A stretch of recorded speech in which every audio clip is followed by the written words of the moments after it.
Hi, I'm Patrick Ingrassia. I'm the founder of the NIATA Institute of Massage and the designer and inventor of the Body Saver Method. Today we're at Oakworks, and I'm going to show you a sequence of moves that you can do in reverse position with your massage chair, working on the legs and hips. So let's get started. Let me show you something that you can do for a setup.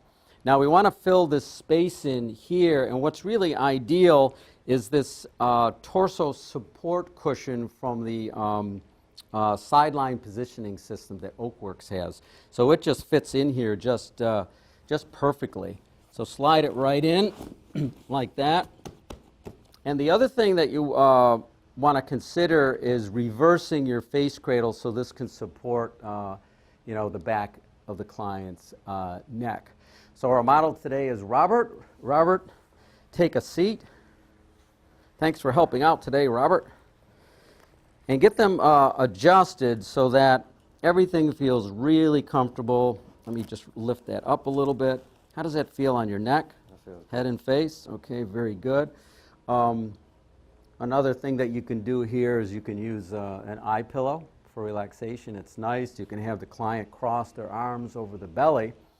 So what we're going to do is, using a stool or chair, position yourself opposite the side of the leg, and I'll just go through the sequence with you, okay? And then we'll kind of break down some moves, okay? So right here,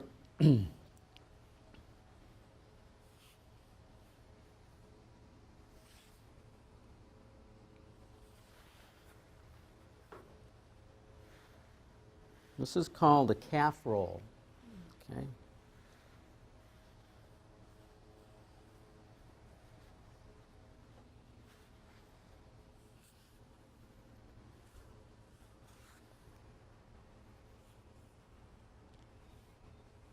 So you can see by pressing down on the foot, internally rotating the leg, it creates more access to the lateral quads, and it's also getting a stretch in the hip.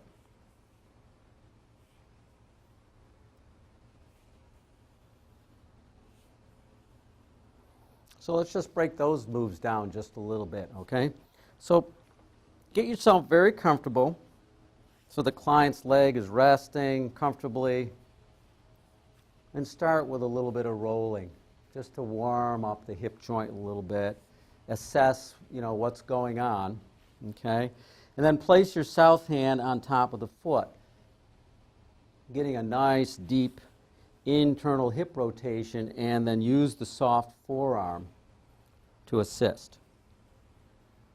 Good, so a forearm compression.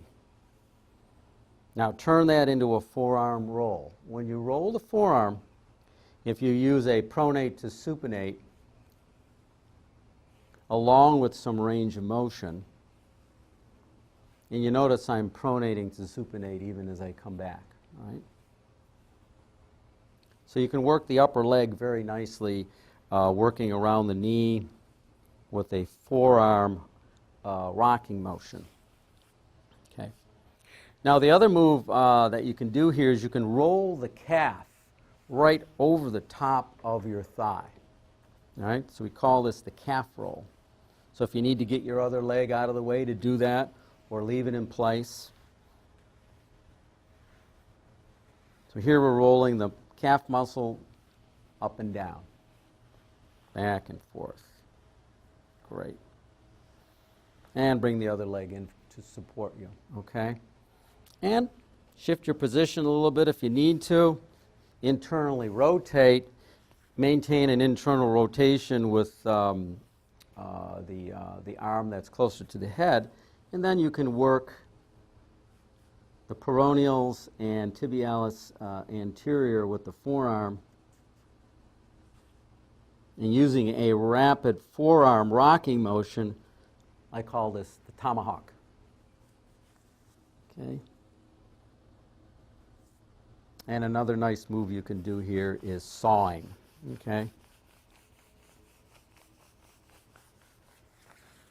Okay.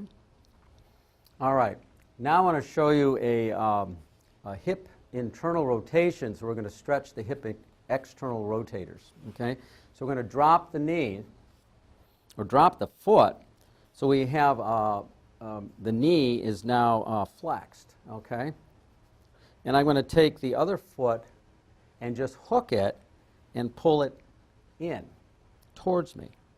So you see we have a nice external hip stretch in the external hip rotators, and you can now facilitate that with both hands and work the quads and work right up into the hip. You can also pull up with the hand. Okay? Now you can get the quad attachments with the elbow, forearm, right up at the hip. And again, a rocking motion so that you're not holding this too long for yourself or your client. You can hold them into place with one foot, which allows you to use both hands now. So if I want to use a deep thumb-on-thumb technique and a pullback along the quads, you can do that. I can use fist, sawing with the forearms, and have both hands available to work on the ITB, the hip, and the quads. You can also hold into position by crossing your feet. Just another way to do it.